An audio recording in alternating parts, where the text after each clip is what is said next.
was another enjoyable Premier League weekend of action. Match day 33 was pretty chill, and it's surprising or not surprising that there's not much to talk about the title at this point. Liverpool only need 3 points, one more win to be mathematically crowned champions. So there's nothing really exciting on that front. We already know, two sides that have been relegated, and the third is just a matter of mathematical confirmation too.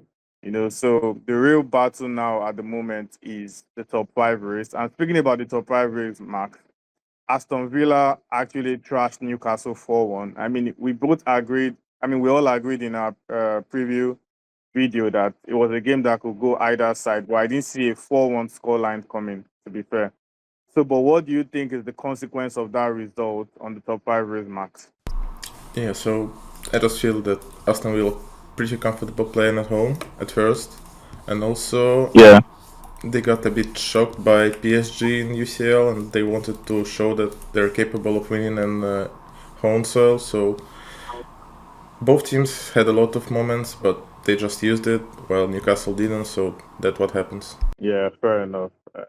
That's a pretty good assessment, to be fair. And Victor, over to you. There's a possibility now that one of United or Tottenham could win the Europa League with both of them already in the semi-finals. I mean, stranger things have happened anyways, but this is actually possible that one of them could go on to win the Europa League despite not being in the top half of the Premier League table. So what does that do for the Champions League spot? I mean, it's still the top five that go into the UCL, though, right? So, I Yeah. mean, there's then a sixth Premier League team if either United or Spurs win it. But let's remember it could actually be seven if Arsenal win the Champions League but finish outside the top five. Um, yeah, I know, unlikely, but it's a nice bit of fantasy booking, I guess.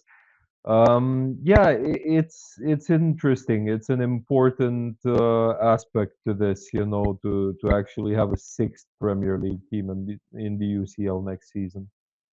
Yeah, six sides is just going to be, incredible. Although I think it's a waste of sixth slot if you ask me, but well, who am I? Who am I to judge, anyways? And still with United and Tottenham, Max. What do you think the issue is that United and Tottenham keep winning on the continent but struggle on the domestic front? Well, speaking on United, we saw that Amorim said that they want to sacrifice Premier League this season because they're not fighting for anything now, and probably try to win Europa League.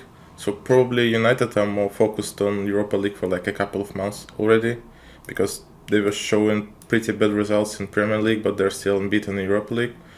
But speaking on Tottenham, they're just Tottenham, I don't know.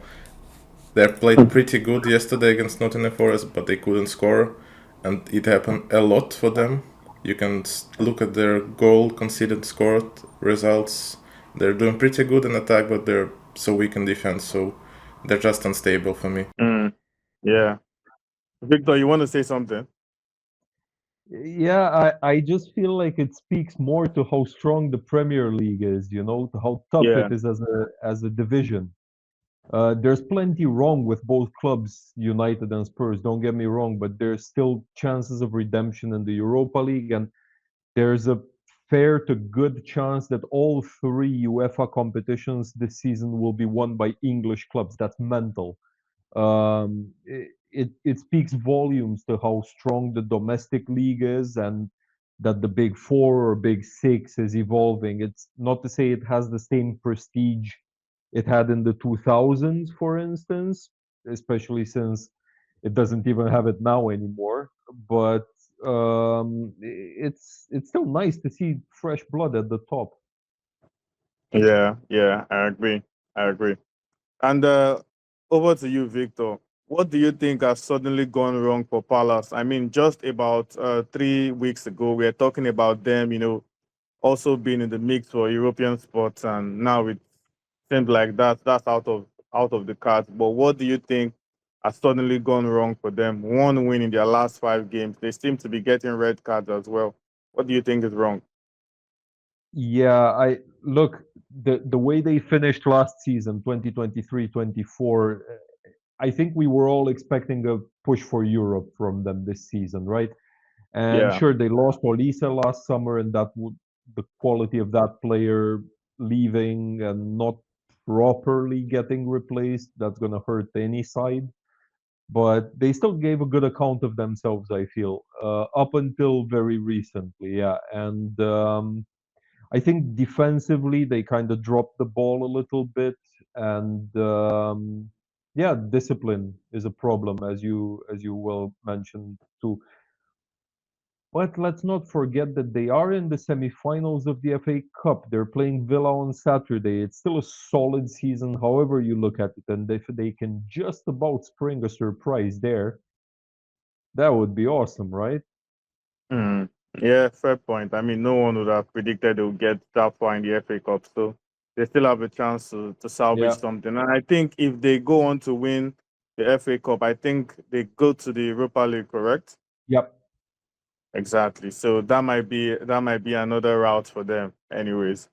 So yeah, but moving on to you, Max, and I remember just about 2 weeks ago you were still confident that Chelsea will not finish in the top five, or was it the top four?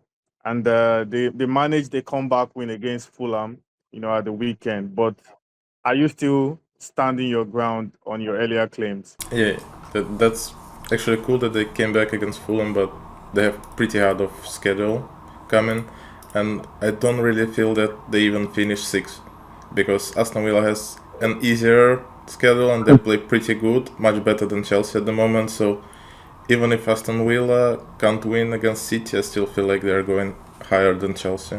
Okay, fair enough. And just on a final note, Victor, Leeds and Burnley, water is wet. They've been promoted, to the Premier League once again. It seems like we see this almost every time. But yeah, there are two sides that have already been promoted to, the Premier League ahead of next season.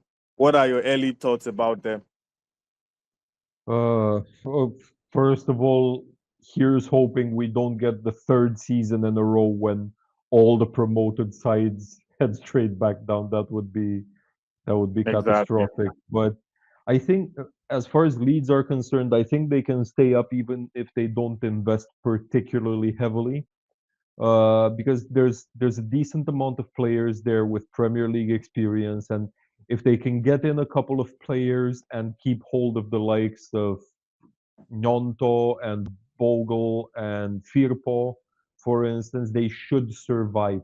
Not exactly thrive, not like push for the top half, but they should be able to survive. As far as Burnley are concerned, the situation's a little bit more delicate, I believe. They still have players from last season, from 2023-24, when they played in the Prem, and there were a fair few players then that didn't really show up. And you look at the manager as well, Scott Parker, he hasn't exactly had a glittering career in the Prem so far either.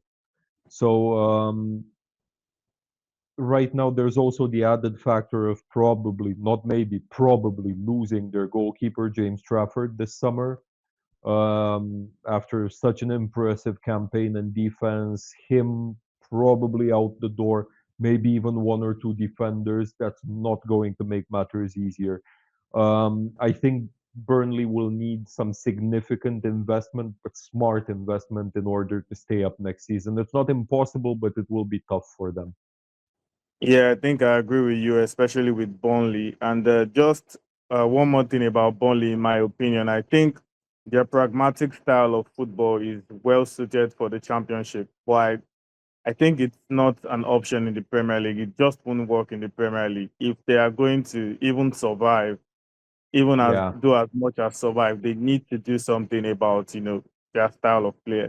Yes, we understand that they are solid at the back, airtight and whatnot, but they just need to be more fluid if they are going to even survive at all in the And Premier the League. problem is, sure, tight at the back, but at championship level.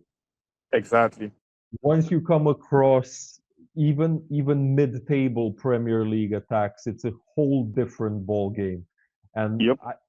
I respect the hell out of their achievement defensively this season. But Championship is not the Prem. If there's anything Yeah. we've learned out of these last season and this season, Championship is not the Premier League. Yeah, anyways, of course, that's definitely given. Championship is not the Premier League, but we're already expecting Leeds and Burnley, to join the party next season. And of course, we at EPL News will be here to give all the best tips. But for now, the Premier League has just 5 game weeks until an interesting season comes to an end. And of course, we'll be here to give all the best talking points after every match day.